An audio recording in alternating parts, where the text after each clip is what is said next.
నేను ఒక మాట చెబుతానండి, నారాజు విను. శాసనసభ సమావేశాలు, బడ్జెట్ సమావేశాలు జరిగిన తర్వాత శాసనసభ్యులు, శాసన మండలి సభ్యులు చక్కగా క్రీడలు ఆడుకోవటం, నాటకాలు వేసుకోవటం, పద్యాలు పాడుకోవటం, ఏకపత్రాభినయాలు చేసుకోవటం అనేది పూర్వ సాంప్రదాయం. నేను శాసనసభ్యుడిగా ఉన్నప్పుడు ఇది 89, 94 మధ్యలో ఇలాగే జరిగింది. అప్పుడు రాజశేఖర రెడ్డి గారు లేరు, విజయభాస్కర్ రెడ్డి గారు, జనార్దన్ రెడ్డి గారు ఉన్నారు. ఇప్పుడు చాలామంది నాతో పాటు ఉన్నవాళ్ళు చనిపోయారు. గురునాథరావు గారు, నాతో క్రికెట్ ఆడాం. వేదవ్యాస్ గారు, మేము నాటకాలు ఆడాం. మరి ఏంటి రాజ్కుమార్ గారు చీఫ్ విప్గా అన్నీ కూడా మెయింటైన్ చేశారు. అప్పుడు స్పోర్ట్స్ మంత్రిగా హనుమంతరావు గారు ఉండేవాడు. చాలా ఆహ్లాదకరమైనటువంటి వాతావరణంలో చక్కగా జరిగేది. మంచిదే, సంతోషం. చంద్రబాబు నాయుడు గారు గుర్తొచ్చింది. ఇప్పుడు పోయినసారి 5 సంవత్సరాలు లేనప్పుడు ఉన్నప్పుడేమో గుర్తురాలా, ఇప్పుడు గుర్తొచ్చింది, సంతోషం. మేము పెట్టలేదు, ఆయన పెట్టాడు. మంచి మంచి క్రీడలు ఆడారు, అద్భుతంగా. మంచి మంచి నాటకాలు ఆడారు, నేను చూశాను. మంచి స్కిట్స్ వేశారు, చక్కగా వేస్తే వేశారు. కానీ దానిలో కూడా జగన్మోహన్ రెడ్డి గారిని మర్చిపోలేదయ్యా. వాళ్ళ దుంపదగా ఆ స్కిట్స్లో కూడా జగన్మోహన్ రెడ్డి గారిని క్రిటిసైజ్ చేసేటువంటి స్కిట్స్ వేసుకుని బాగా ఆనందం పొందారు. మంచిదే, చాలా సంతోషం. ఏదో కాస్త ఆనందం పొందేటప్పుడు మళ్ళీ రాజకీయం ఎందుకయ్యా నాకు అర్థం కాదు. ఏమండి చంద్రబాబు నాయుడు గారు?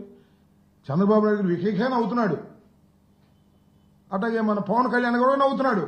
ఆ 11 అంటే నవ్వుతున్నాడు. నవ్వు నాయన, మాకు అభ్యంతరం లేదు. ఎందుకు ఆనందం అంటున్నా? మంచి నాటకాలు వేశారు, నేను చూశాను. ఆయన ఎవరైనా వినుకుండా ఆయన మందిలో ఆయనే ఎమ్మెల్యేల బాధల గురించి చెప్తుంటే నాకు కూడా నిజమే అనిపించింది. త్రిపులార్ గారు వేశాడయ్యా ఎన్టీ రామారావు వేషం, ఆ గదపించుకుని అద్భుతంగా ఉంది. డైలాగులు సంతోషం. మళ్ళీ ఎవరు మన దుర్గేష్ గారు వేశాడు బాలచంద్రుడు, చాలా అద్భుతంగా ఉంది, సంతోషం. కానీ ఒక్కటి మిస్ అయిందయ్యా, ఒక్కటి మిస్ అయింది.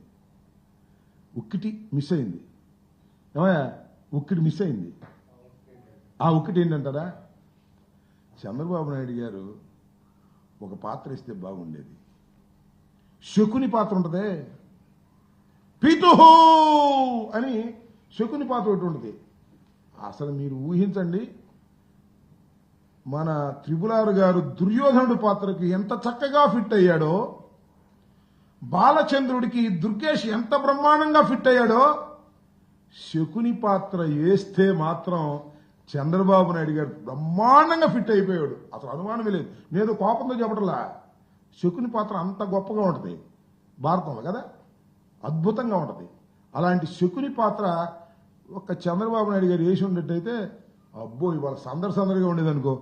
మమ్మల్ని తిట్టినందుకు ప్రతిఫలంగా ఉండేది. సందు తిరిగినప్పుడల్లా మమ్మల్ని తిట్టేటటువంటి కార్యక్రమం చేసేవాడు శకుని గాక ఏమవుతాడు చెప్పండి స్వామి. అది నా అభిప్రాయం. ఓకే.